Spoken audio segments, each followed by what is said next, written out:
दोस्तों, भारत ने अभी 88,000 करोड़ रुपए की अपनी एक डिफेंस डील फाइनल की है कि जिसके तहत भारत में बहुत सारे एडवांस हाईटेक जो है वो हथियार आने वाले हैं। दोस्तों, ये बहुत ज़रूरी भी था क्योंकि जिस तरीके से भारत के ऊपर एक प्रेशर है वॉर का, कभी भी वॉर हो सकता है, उसको ध्यान में रखते हुए ये बहुत ज़रूरी था कि भारत इतना बड़ा एक डील करे in the field of defence. दूसरी वजह ये भी है कि भारत जो है वो कहीं न कहीं अपने आप को एक सुपर पावर की तरफ प्रोजेक्ट करना चाहता है। इस नाते भी ज़रूरी हो जाता है कि आप अपने इकोनॉमी को तो स्ट्रॉन्ग करें ही, साइमल्टेनियसली आप जो है अपने डिफेंस को भी स्ट्रॉन्ग करते चले जाएँ। ये कहना कि नहीं मेरी इकोनॉमी अच्छी है और डिफेंस उतनी अच्छी नहीं है, वो वीक है, तो फिर आप सुपर पावर नहीं हैं। क्योंकि आप अगर देखें तो वर्ल्ड के कई ऐसे देश हैं जो काफ़ी अमीर हैं, बहुत रिच हैं, उनकी इकोनॉमी बहुत अच्छी है।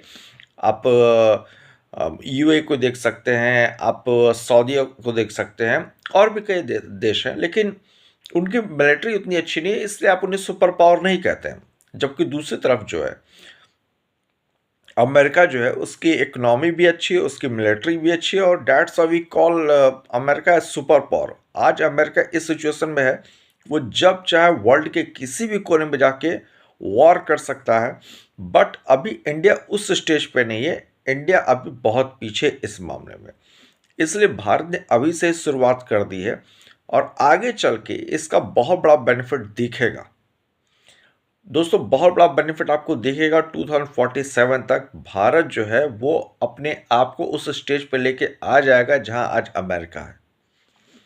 एक बात और, अभी इंडिया की जो इकोनॉमी है वो जापान से पीछे है, और अभी हम लोग की जो इकोनॉमी है वो $4.18 ट्रिलियन की है। ये 2028 या 2029 तक, जहाँ तक मुझे लगता है और सभी एक्सपर्ट्स का कहना है, भारत की जो इकोनॉमी है वो $7 ट्रिलियन को पार कर जाएगी।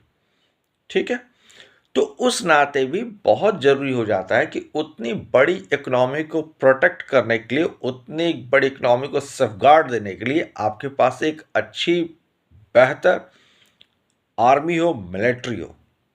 अगर नहीं है तो फिर ये खतरे की घंटी है, और वो भी तब जब आपके पास पाकिस्तान, बांग्लादेश जैसे पड़ोसी मुल्क हैं, इवन चीन को भी मैं इंक्लूड करता हूं, जब ऐसे आपके पास मुल्क हैं जिनकी आपके साथ अच्छी नहीं बनती है, आपके वो अलायंसेस नहीं हैं, आप किसी भी तरीके से आप उन पर रिलाई नहीं कर सकते हैं, तो उस सिचुएशन में बहुत ज़रूरी हो जाता है कि आप अपनी स्थिति को हमेशा मजबूत रखिए, बेहतर रखिए, और एक एज लेने की कोशिश कीजिए। भारत ने वही किया है। इस रक्षा सौदे में तीनों सेनाओं के लिए, नेवी, आर्मी और एयरफोर्स, सबके लिए कुछ ना कुछ है।